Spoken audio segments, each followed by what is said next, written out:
Dehydrated plants, cracked soil stretching for miles across once lush green landscapes, and livestock and household pets searching for water more often than usual. What causes this? Drought. Jamaica is no stranger to extreme dry spells, and today, as we observe World Day to combat desertification and drought under the theme Rangelands, Recognize, Respect, Restore, we'll take a closer look at the causes and effects of drought and its impact on our environment and daily lives. You've tuned in to Jamaica Magazine, and I'm Theodore Henry, your guide for today's program. Stay with us.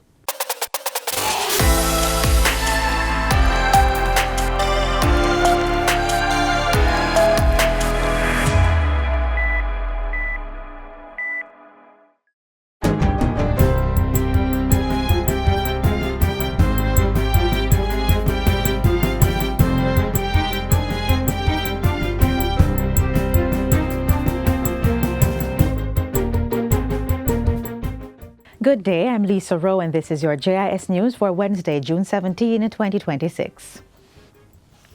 The government has sought to clarify reports that Jamaica has agreed to accept 10,000 third country nationals under a proposed migration arrangement with the United States. Minister of National Security and Peace, Dr. Horace Chang, explains that the arrangement relates to the temporary transit of nationals of other countries through the island to a third destination, including their home countries. The National Security Minister was speaking earlier today at the weekly post-cabinet press briefing. The government of the United States will pay the initial stay in Jamaica. They'll be accommodated by the International Organization for Migrants, the United Nations body, with which we are working. And of course, the Ministry of National Security will deal with the technical legal side.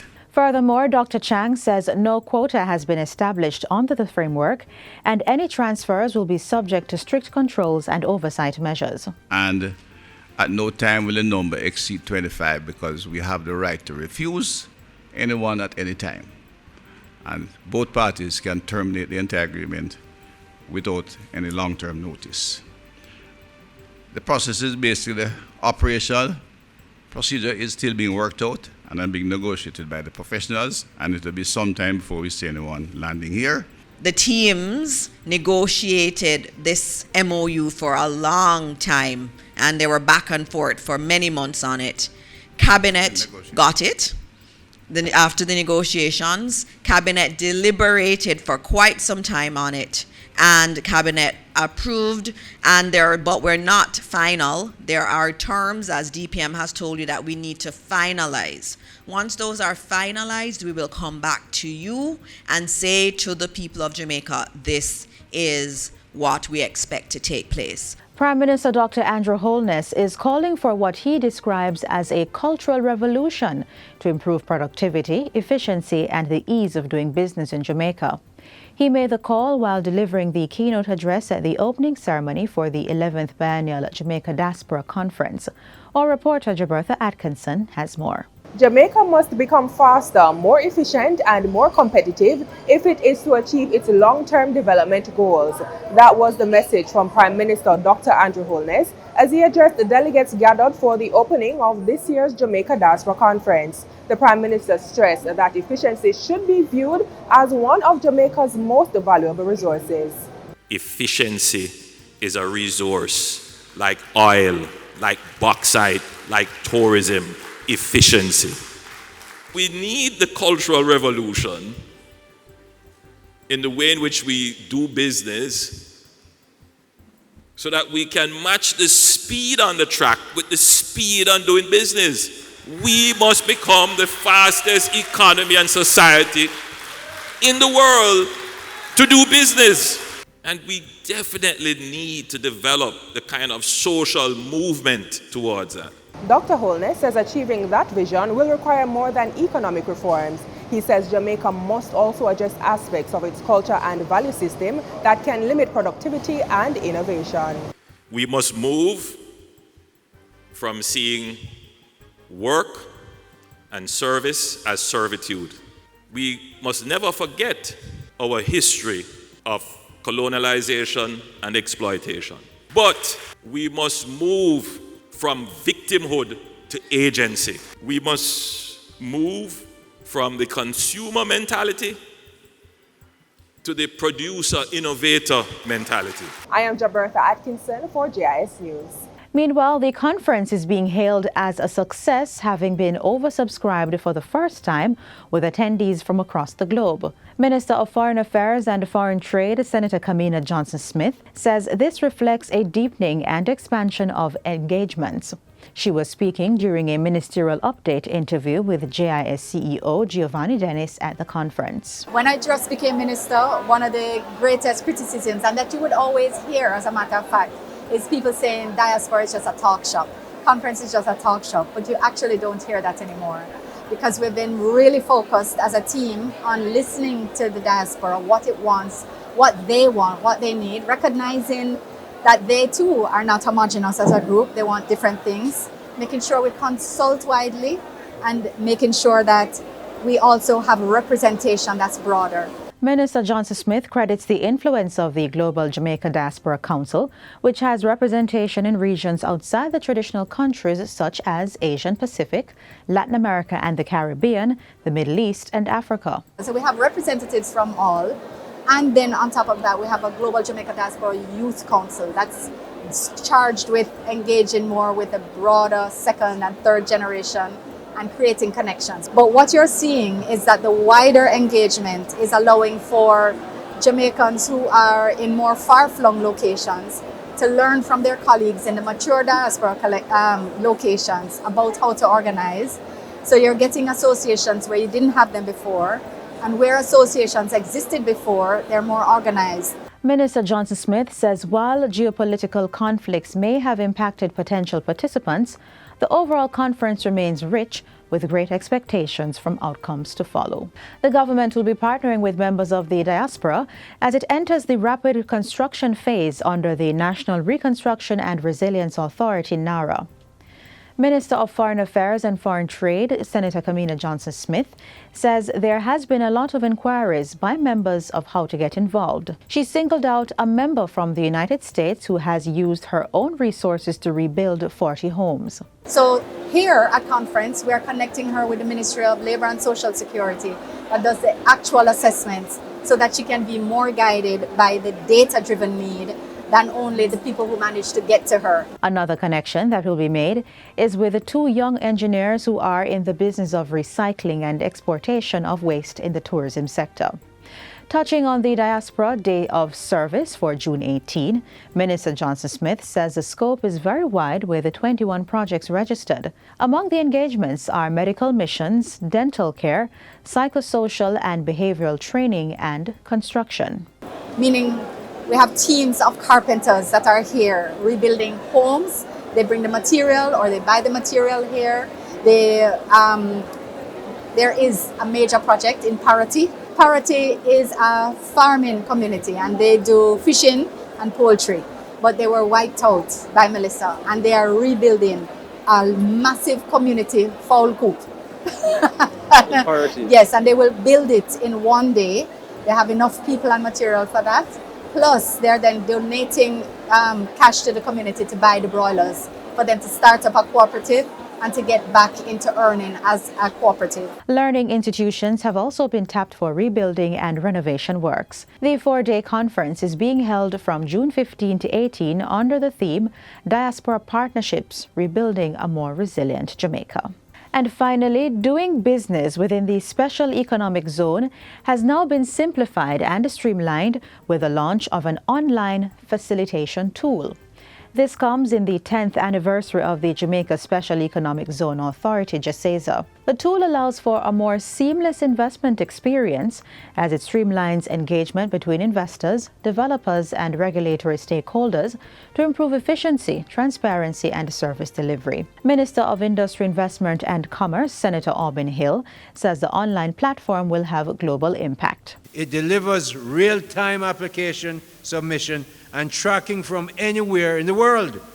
You can sit in Dubai or Norway or Singapore or, Miami.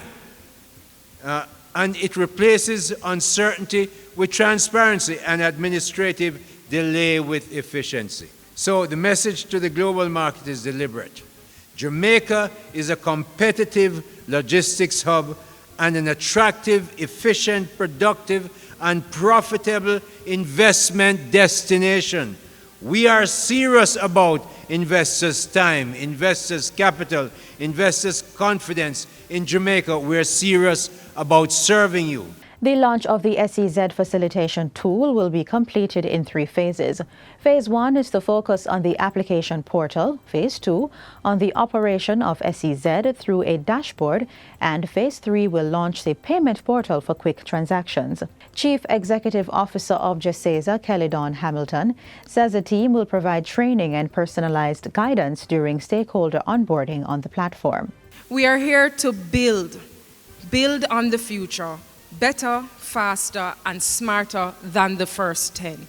And that is why today is a big moment for us as we launch our digital platform.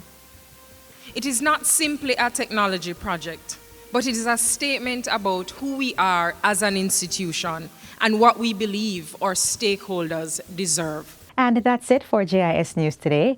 I'm Lisa Rowe. Thanks for watching.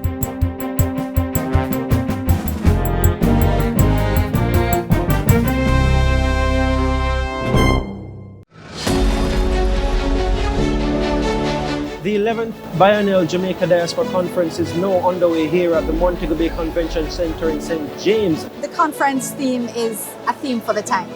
For the first time, the conference was oversubscribed. What does that say to you? It says that we are not only deepening our engagement, but we are widening it, and it's real. 21 projects you mentioned have been registered for the Community Day of Service. Yes. What kind of projects have diaspora members signed up for? Oh, absolutely everything. There are medical missions. We have teams of carpenters that are here rebuilding homes. I do want to ask you a couple more questions. Stay tuned for more from this ministerial update with Senator the Honourable Kamina Johnson-Smith, Minister of Foreign Affairs and Foreign Trade, on Thursday, June 18, inside Jamaica Magazine.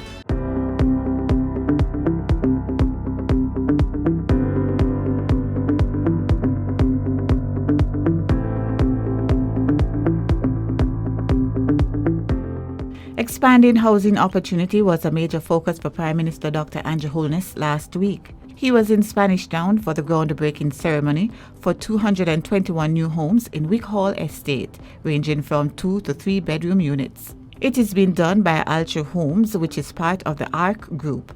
The private sector-led development on 36 acres of land is located on what is now called Featherbed Lane, soon to be renamed Featherbed Drive. This is a serious investment. It answers a question Jamaican families ask every day. Where can I find well-built homes in a good location at a reasonable price that is within my reach? Prime Minister Holness bemoaned that in the quest to build strong homes, the design and aesthetics are sometimes ignored and not enough consideration is given for climatic conditions. What I like about the designs that I'm seeing now is that the developers are not only looking to put up a little box, they are looking to give the design some appeal. In other words, there is now greater attention to aesthetics.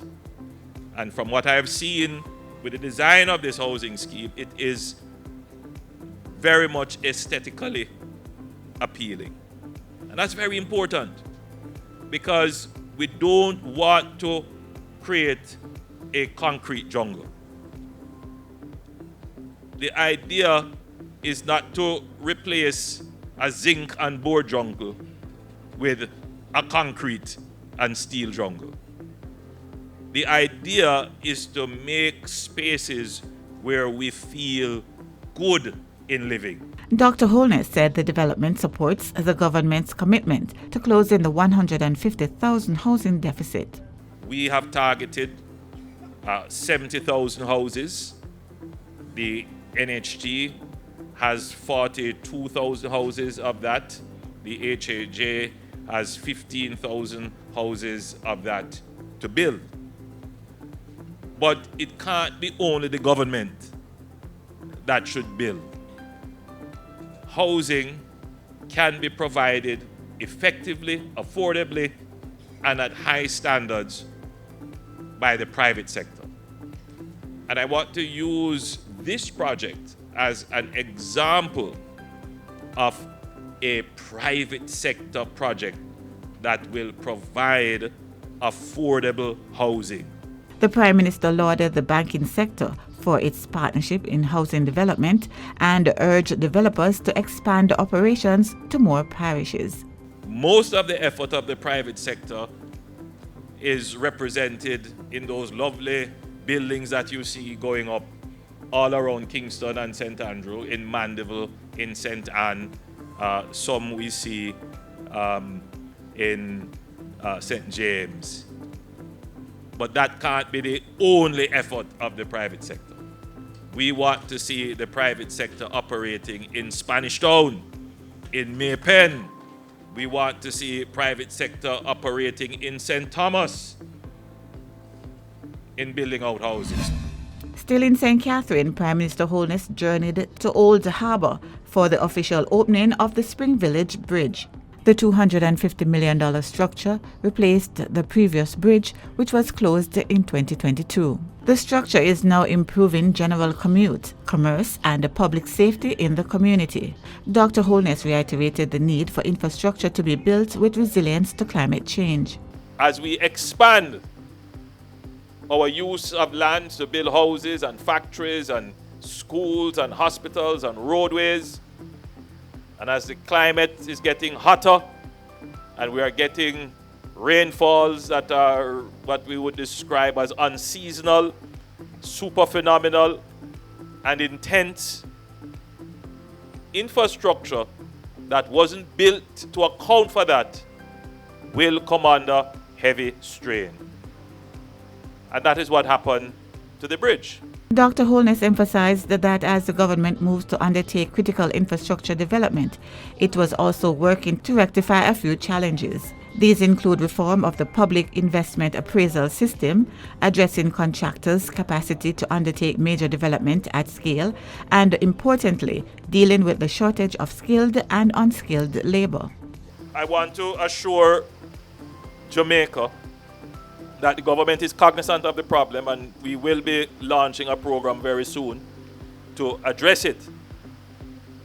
But a part of that also means that as our economy is expanding and we're doing infrastructure projects like this and we have a capital budget that we need to spend and spend it quickly, that we have to get our Jamaicans into the labor force quickly, working with our contractors quickly, but where necessary, we may have to bring in skills to augment and support the local resources that we have.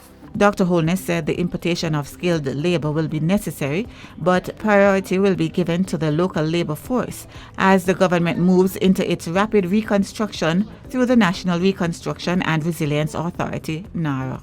So I'm taking this opportunity to appeal to all our youngsters, all the people out there who are not working. If you don't have a skill, contact the Heart Trust NSTA. Government will find ways to get you into the workforce. We will train you. We need you. We need all our young unemployed men and women who are not working. Jamaica needs your labor and your talent to ensure that the growth of the country can be realized. Back in Kingston, Prime Minister Holness presented the keynote address at the Jamaica Chamber of Commerce JCC Annual Awards Banquet. He lauded the JCC for its role in advocating for economic growth, private sector development, and a business-friendly environment for Jamaica. The fact that we're still here, still investing, still employing, still improving, is a testament to your own resilience and commitment to Jamaica. And I want to commend you. We must see businesses as integral to the growth of our country. The greatest mistake is to believe that government can grow the economy. Government can't grow the economy. The economy is grown by businesses. The event brought together leaders from the public and private sector to recognize outstanding achievements, innovation, entrepreneurship, and excellence in business. And finally, Prime Minister Holness attended the official funeral for former cabinet minister and a prominent attorney at law, Hugh Cecil Hart. Dr. Holness said the government's decision to accord an official funeral was in recognition of his exceptional contribution to public service, the legal profession, and Jamaica's economic development at large. The Prime Minister read a passage from Ecclesiastes 3. There is a time for everything, and a season for every activity under the heavens. Mr. Hart passed away in April at the age of 96. The funeral was held at the University Chapel. And that's it for Jamaica House Weekly. Be sure to join us next time for more of the news stories coming out of the office of the Prime Minister.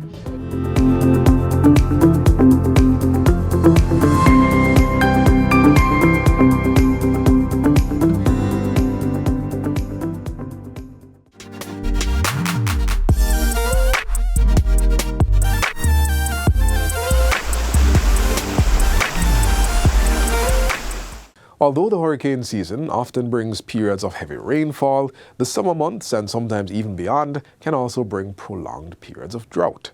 Up next, we'll explore the causes and effects of drought conditions and how they impact our daily lives.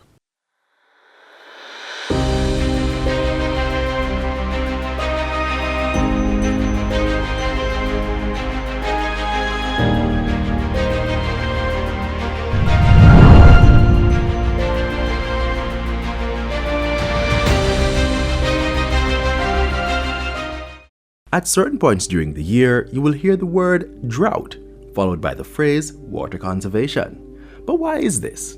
Why do we have droughts? And why can't we use water as we please? After all, it will rain at some point, and we'll have more, right?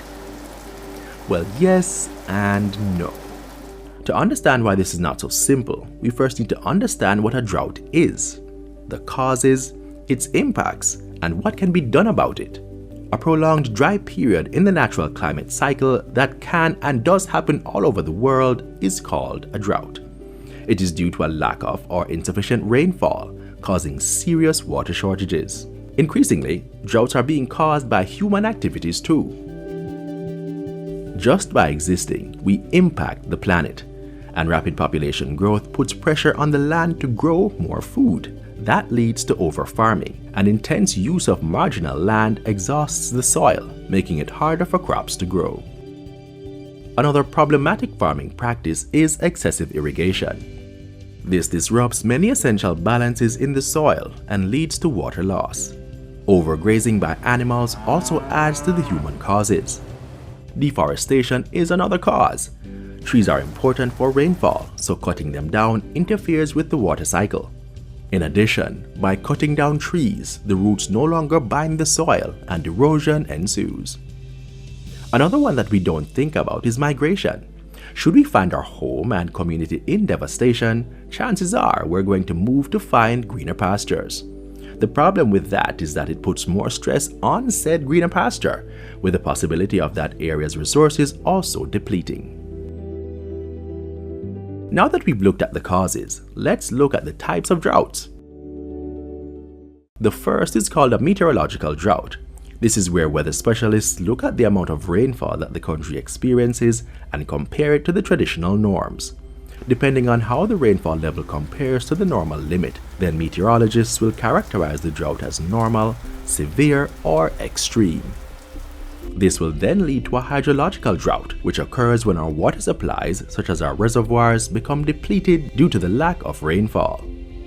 And because there is little water to go around, this may lead to an agricultural drought, where low rainfall and little water in our reservoirs lead to a shortfall in water irrigation needed for plants. In Jamaica, the dry season begins in December and continues until April. During this period, we experience a meteorological drought, and a hydrological drought usually follows rapidly due to the strains on water systems. And all of this could lead to a socioeconomic drought, as the demand for economic goods exceeds supply as a result of the water shortage. Once you've learned what a drought is, you know its first impact is on our water resources. When water is scarce, all life forms are at risk. Water habitats such as rivers, ponds, and wetlands decrease and can cease to exist. Droughts affect plant life, which affects animal life, both of which affect human existence. It affects livelihoods where professions that depend on agriculture become vulnerable. It destabilizes the economy when households and industries are affected, leading to rationing and conflicts over water resources. Also price gouging due to the food shortages caused by unavailability of goods because of a drought. It increases the risk of destruction. With the dryness of vegetation caused by a drought, the risk of wildfires becomes more likely. Health issues develop when there is a lack of water, causing poor sanitation. Now, how can we ensure our sustainability? To protect water supplies during a drought, among the short-term responses you will see from the government is water trucking. Over the medium term, practices of rainwater harvesting are encouraged and employed, so too reforestation of critical watersheds, along with the promotion and support of tree planting exercises. In the long term, water recycling. This is a process where wastewater is converted into water that can be used for different purposes. So what can you do in the meantime? Water conservation, going back to that word we spoke of in the beginning. We should not only conserve water during periods of drought, but certainly during those times it becomes paramount.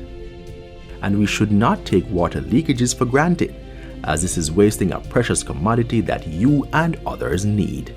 Support government initiatives to develop alternative water resources and practice rainwater harvesting. And finally, use efficient irrigation systems that will help reduce water wastage in agriculture. Addressing issues of drought requires everyone to be on board.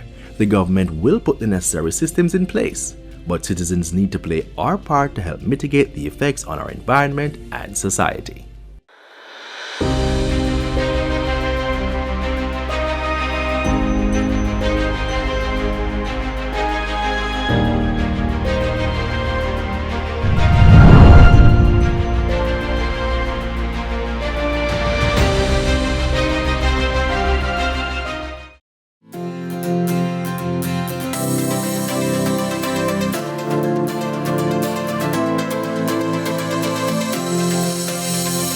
Think artificial intelligence is just sci-fi? Look closer.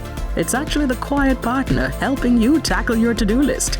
From the maps that dodge traffic for your morning commute to the personalized playlist that knows your mood. AI is making daily tasks faster and more intuitive. It's not here to replace us, but to assist us. No matter your age, it's your digital assistant, helping you focus on what really matters. Artificial intelligence is changing how we live and work, making everyday tasks easier. But the heart behind the technology is still human.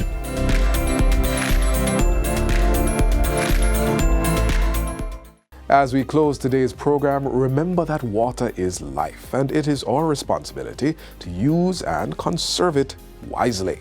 Store what you can for future use and practice responsible water usage every day. This has been Jamaica Magazine. Thanks for tuning in, and do join us again tomorrow for another program highlighting the government's policies and initiatives at building a better Jamaica. To rewatch this program or catch up on previous shows, visit our website at jis.gov.jm. I'm Theodore Henry, thanking you for watching on behalf of the entire production team here at the JIS. This has been a production of the Jamaica Information Service, the voice of Jamaica.